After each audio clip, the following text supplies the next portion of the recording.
नमस्कार, मैं हूं आमिल बेग और आप देख रहे हैं सिटी बुलेटिन न्यूज़। पेश हैं आज के प्रमुख समाचार। जनपद अयोध्या की नगर कोतवाली की पुलिस और क्राइम ब्रांच को आज उस समय बड़ी सफलता मिली जब अंतर जनपदीय 3 सातिर मोबाइल चोरों को गिरफ्तार उन्होंने कर लिया। क्राइम ब्रांच व कोतवाली नगर की पुलिस की टीम ने तीनों चोरों को कोतवाली नगर क्षेत्र के देवकाली के पास से गिरफ्तार किया है। इनकी निशानदेही पर विभिन्न कंपनियों के 40 मोबाइल बरामद हुए हैं, जिनकी कीमत लगभग 3,45,000 रुपए आंकी जा रही है। एसपी सिटी विजय पाल सिंह ने बताया कि मुखबिर की सूचना पर क्राइम ब्रांच व कोतवाली नगर की पुलिस ने तीनों सातिर चोर महबूब आलम उर्फ मुन्ना, धर्मेंद्र गौड़ और अतुल पांडे को गिरफ्तार करने में सफलता प्राप्त की है। उन्होंने बताया कि इससे मोबाइल चोरी की घटनाओं में कमी आएगी। इसके साथ ही एक चोर के पास से एक हीरो होंडा मोटरसाइकिल भी बरामद की गई है। अरेस्ट किए गए सभी चोर रेलवे स्टेशन, बस स्टॉप व दुकानों से मोबाइल चोरी करते थे। तीनों चोरों में से अंबेडकर नगर और अयोध्या के रहने वाले हैं। कोतवाली नगर में 3 अंतर जनपदीय अभियुक्तों की गिरफ्तारी हुई है। ये मोबाइल चोर हैं। इनसे 40 मोबाइल फ़ोन बरामद हुआ है और एक हीरो होंडा मोटरसाइकिल बरामद हुआ है। और ये मोबाइल चोर और ये जो चोरी किए गए मोबाइल्स हैं, इनको कनेक्ट किया जा रहा है और इनसे पूछताछ की गई है और इनकी गहनता से जो है ये विवेचना इसमें होगी और कि इनकी जो है और केसेज में जो भी संलिप्तता होगी और भी घटनाओं में, वो भी इनको ट्रेस करके जो है आवश्यक विधिक कार्यवाही की जाएगी। और यह एक अच्छा कार्य हुआ है और इससे जो मोबाइल चोरी की घटनाएं हो रही थी उससे अंकुश लगेगा। इसमें इंस्पेक्टर कोतवाली नगर नितेश श्रीवास्तव और एसओजी प्रभारी अभिषेक सिंह और कोतवाली नगर के टीम है, उप निरीक्षक सत्यप्रकाश यादव और बाकी और हमारे कुशल आरक्षीगण हैं, ये इस टीम में थे और इनकी मेहनत से ये कार्य हुआ है। और इसमें इनको जो है नगद पुरस्कार भी जो है दिया जाएगा 10,000 रुपये का और प्रोत्साहन हेतु इसमें साक्ष्य संकलन करके आवश्यक विधिक कार्यवाही की जा रही है। ऐसा है कि ये अंतर जनपदीय है। 3 जो अभियुक्त हैं, इसमें एक अंबेडकर नगर का है और इसमें एक महबूब आलम है, एक धर्मेंद्र गौड़ हैं, एक अतुल पांडे हैं, जिसमें अतुल पांडे जो हैं अंबेडकर नगर जनपद के रहने वाले और धर्मेंद्र गौड़ जो हैं ये यहाँ जनपद अयोध्या के हैं और इसमें 2 जनपद अयोध्या के हैं, एक अंबेडकर नगर रहने वाला है और इनकी क्रिमिनल हिस्ट्री भी जो है संकलित की जा रही है। यहाँ पर जो है इनको यहीं कोतवाली नगर क्षेत्र में देवकाली के पास इनकी गिरफ्तारी हुई। रामनगरी अयोध्या के 107 पौराणिक कुंडों की 2 करोड़ रुपए से वैदिक रीत से सफाई कराई जाएगी।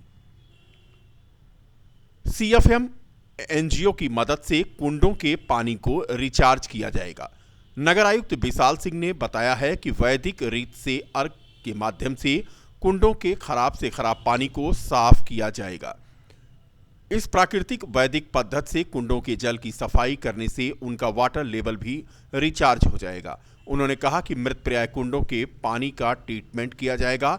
अयोध्या में मनु, नल, नील, गणेश, उर्वशी, धनयक्ष आदि कई कुंड हैं। देखरेख के अभाव में कई कुंड अपना अस्तित्व खोते जा रहे हैं, कई तो सूख गए हैं और कई अवैध कब्जे के शिकार हो गए हैं। नगर निगम ने 107 कुंडों को चिन्हित कर इनकी सफाई के लिए पर्यटन विभाग से सहयोग मांगा है। अब 2 करोड़ के बजट से कुंडों के तालाबों के पानी की सफाई की जाएगी। बता दें कि सीएम योगी ने अयोध्या की 84 कोसी सीमा के सभी तीर्थों के विकास के निर्देश दिए हैं। नगर निगम की पहल उसी का हिस्सा मानी जा रही है।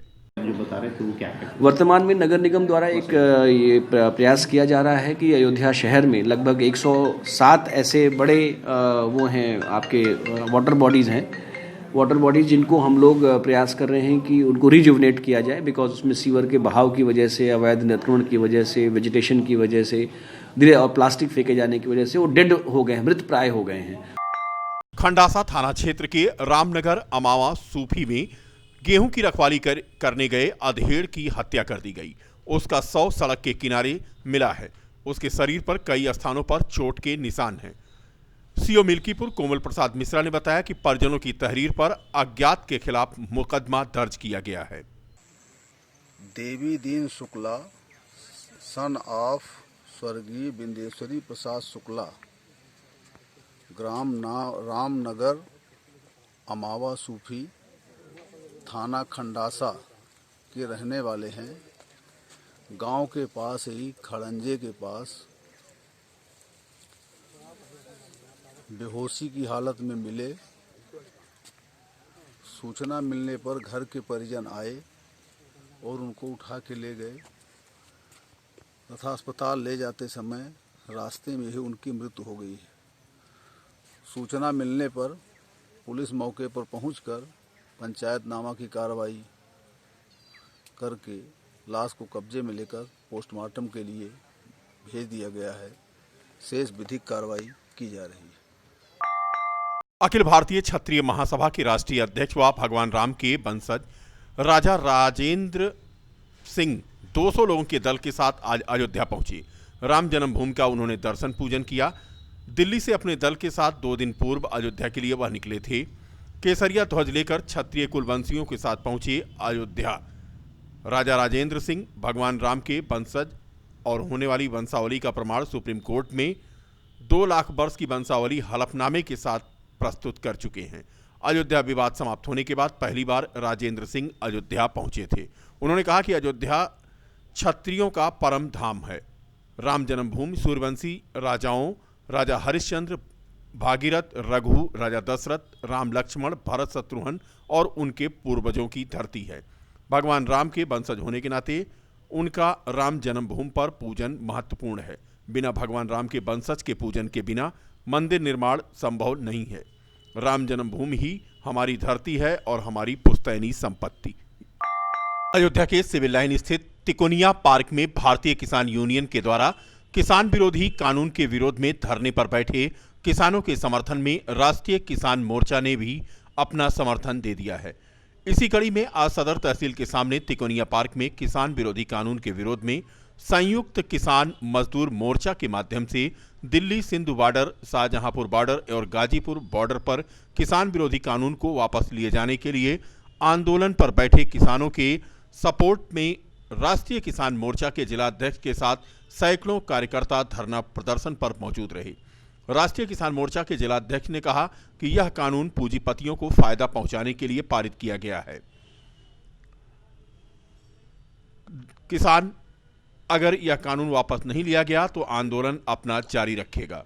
इस आंदोलन में राष्ट्रीय पिछड़ा वर्ग मोर्चा, भारतीय विद्यार्थी मोर्चा, इंडियन लीगल प्रोफेशनल एसोसिएशन, राष्ट्रीय मूल निवासी महिला संघ, बहुजन मुक्ति मोर्चा के अलावा अन्य संगठनों के भी लोग मौजूद रहे। धरने पर बैठे नेताओं का कहना था कि जब तक कृषि बिल वापस नहीं लिया जाएगा तब तक उनका यह धरना अनवरत जारी रहेगा। के विरोध में जो 3 नए कानून बनाया गया है, इस लॉकडाउन के दौरान में जहां पूरा देश भारत को छोड़कर अन्य देश अपनी जनता की जान बचाने में लगी थी, यहाँ का उस लॉकडाउन का इस्तेमाल कर 3 नए कानून बनाए गए हैं जो मजदूरों जो किसानों के विरोध में बनाए गए हैं। ये उनकी पहचान को, अस्मिता को मिटाने के लिए किया गया है और कहा जा रहा है कि ये कानून उनके लिए अच्छा है। भाई जब उन्हें पता ये चीज़ आज से नहीं। निषाद समाज के अध्यक्ष संतोष निषाद ने राम मंदिर निर्माण के लिए राम जन्मभूमि ट्रस्ट को 51,000 का ड्राफ्ट सौंपा। वहीं संतोष निषाद ने अयोध्या में बनने वाले राम मंदिर के लिए महाराजा निषाद राज का भी भव्य मंदिर भी प्रतीक सहित स्थापित हो, यह मांग की। बच्चों की शिक्षा और चेतना के लिए निषाद समुदाय को संगठन की मजबूती पर विशेष ध्यान देने की जरूरत है, ऐसा वक्ताओं का कहना था। जमथरा स्थित चुंगी 13 कैंट अयोध्या में निषाद समाज द्वारा खिचड़ी भोज का भी आयोजन किया गया।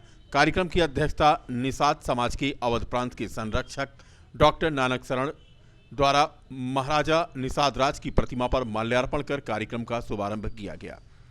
बैठक को निषाद समाज के अध्यक्ष संतोष निषाद ने संबोधित किया। सर्वसम्मत से निषाद समाज को शिक्षित, राजनीतिक एवं आर्थिक बिंदुओं पर विचार विमर्श करने की बात कही गई। समाज की तरक्की और समाज को आगे बढ़ाने पर भी बल दिया गया। इस मौके पर अरविंद निषाद, विजय निषाद, राजेश निषाद, अमर निषाद, हरिकिशन निषाद, विश्वनाथ प्रसाद, शत्रुघ्न निषाद, रामाशीष निषाद, मुन्ना निषाद, हीरालाल, सोनू निषाद, गौतम, रोहित आदि मौजूद रहे।